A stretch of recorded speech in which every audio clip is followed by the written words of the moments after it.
ये है हमारे घर का सबसे पुराना एसी और इस वाले एसी को आज हम इस वाले घर से दूसरे वाले घर पे शिफ्ट करने वाले हैं। और इसका पूरा अनइंस्टॉलेशन, साथ में इंस्टॉलेशन और साथ में इसका पूरा डीप क्लीनिंग प्रोसेस केमिकल को यूज़ करके कैसे किया जाता है आज इस वीडियो में आपके साथ मैं शेयर करूँगा।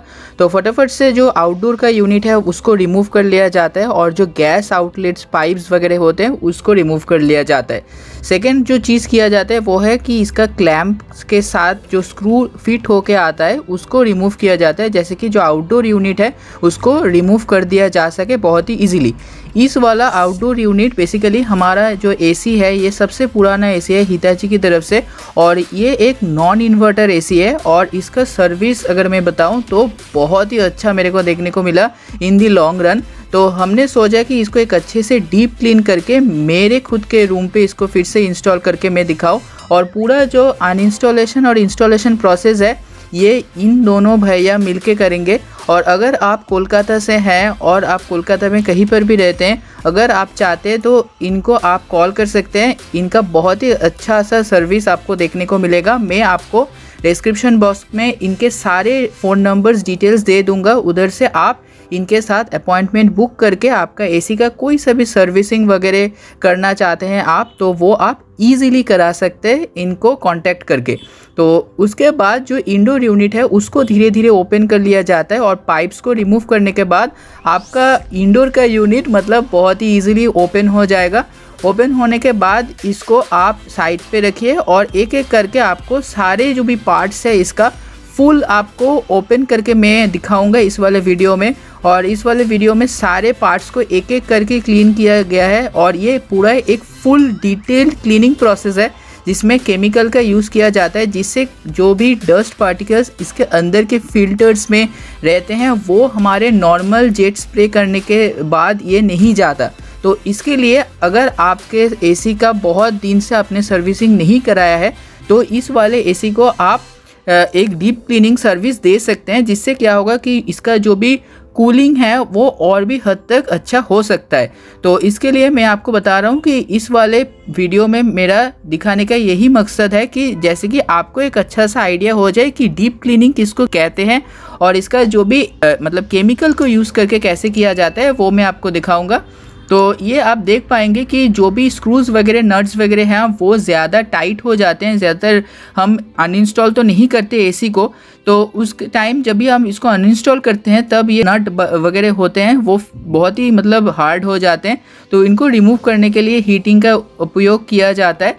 और जब भी आपका पूरा जो इंडोर यूनिट है वो ओपन हो जाएगा उसके बाद सारे पार्ट्स को अलग अलग मतलब खोल लिया जाता है और साथ में इसके जो भी पाइप्स वगैरह हैं उन पे टेप लगाया जाता है, जैसे कि जो भी वाटर है वो अंदर ना जाए। तो ये इधर सी शाइन करके हम इस वाले केमिकल को यूज़ करने वाले हैं हमारे जो भी एसी है उसके फिल्टर्स को अच्छे से क्लीन करने के लिए। और ये केमिकल को यूज़ करने का एक ही मतलब एम है, वो है कि इसका अच्छे से थोड़ो क्लीन होना, क्योंकि ये जेट स्प्रे के थ्रू हम क्लीन तो करते हैं एसी को बाहर से, लेकिन अंदर के जो भी डस्ट पार्टिकल्स होते हैं वो अच्छे से क्लीन नहीं होते, जो मैं आपको अभी दिखाऊंगा कि कैसे ये क्लीन हो रहे हैं।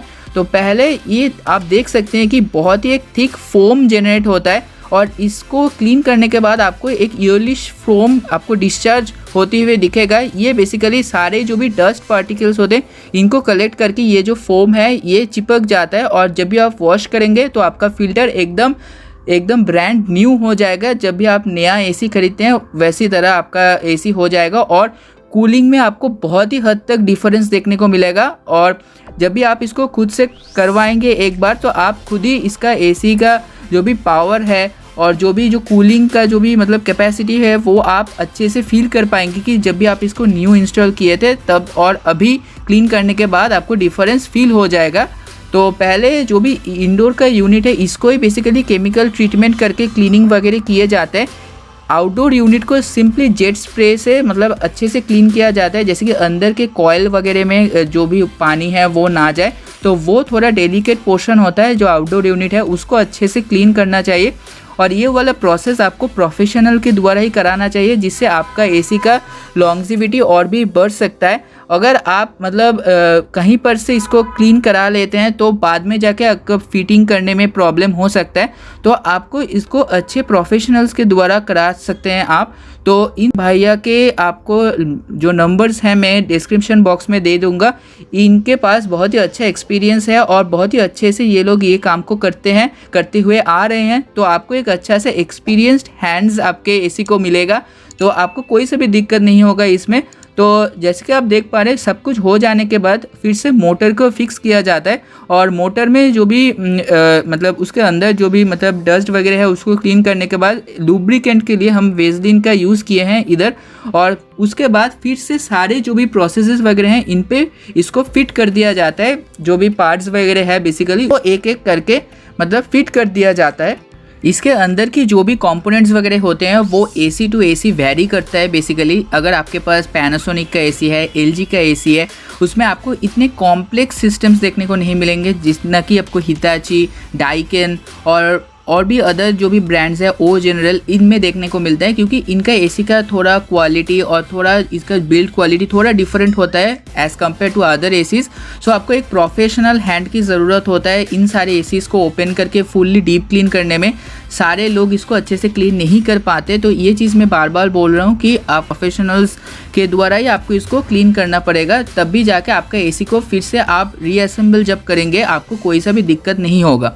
और इन भैया के पास बहुत दिन का एक्सपीरियंस है, तो ये लोग बहुत ही अच्छे से सारे काम को कर दिए हैं। तो ये चीज़ ही मैं बोलना चाहता हूँ कि आप प्रोफेशनल के द्वारा इसको कराइए। तो उसके बाद सारे जो भी बोर्ड्स वगैरह हैं, जो पीसीबी बोर्ड्स हैं, उनको फिट कर दिया जाता है।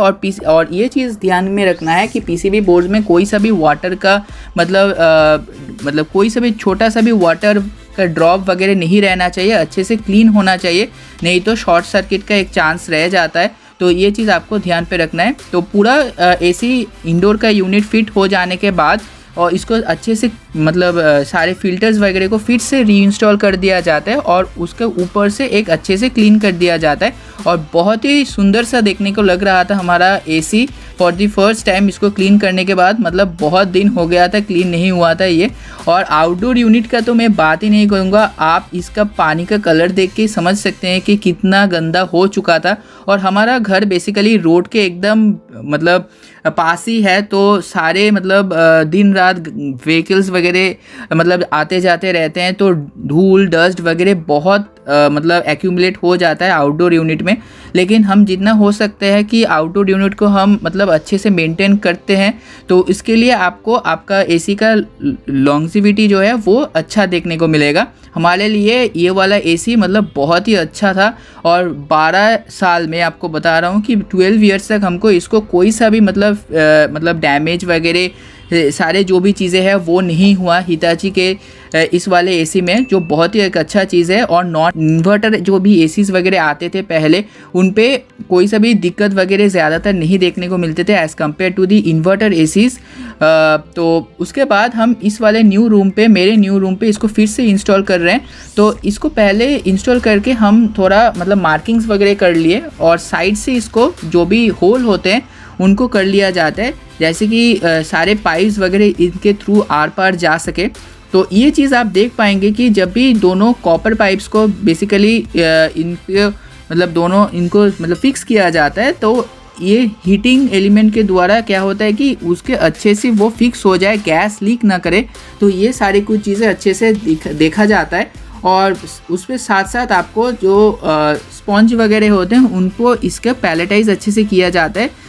और लास्ट में आपको टेफ्लॉन टेप से इसका जो भी पाइप्स वगैरह हैं उन पे 2-3 बार घुमा के फिर से इसको अपने जगह पे इंस्टॉल कर दिया जाता है। तो जितना अच्छे से आप इसको इंस्टॉल करेंगे तो उतना अच्छा आपको रिज़ल्ट देखने को मिलेगा।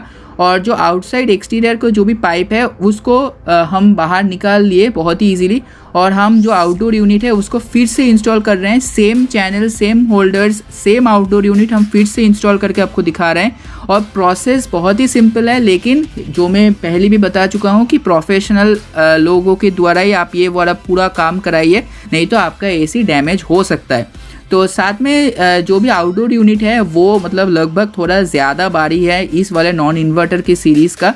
तो इसको फिर से अपनी जगह पे इंस्टॉल कर दिया गया है। और जैसे कि आप देख पा रहे हैं हमारे जिधर हमने आउटडोर यूनिट को फिक्स किया है इसके ऊपर हमारा जो भी टिन है उसका शेड है। तो कोई सा भी बाहर का मतलब वाटर वगैरह रेन वाटर डायरेक्टली हीट नहीं करेगा आउटडोर यूनिट को, और इसको मेंटेन करने भी आउटडोर यूनिट को मेंटेन करने में भी थोड़ा इजी होता है। तो फिलहाल के लिए सारे कुछ काम हो जाने के बाद हम जो एक्सटीरियर का कवरिंग है इंडोर यूनिट के लिए वो अच्छे से लगा देते हैं। और भैया ने ये पूरा काम बहुत ही अच्छे से कर लिया, और ये पूरा काम करने में हमको लगभग 3 आवर्स का टोटल टाइम लगा है। तो बहुत ही प्रोफेशनल लोग थे, तो बहुत ही इजीली हमारा काम हो गया और देखने में बहुत ही खूबसूरत लग रहा था।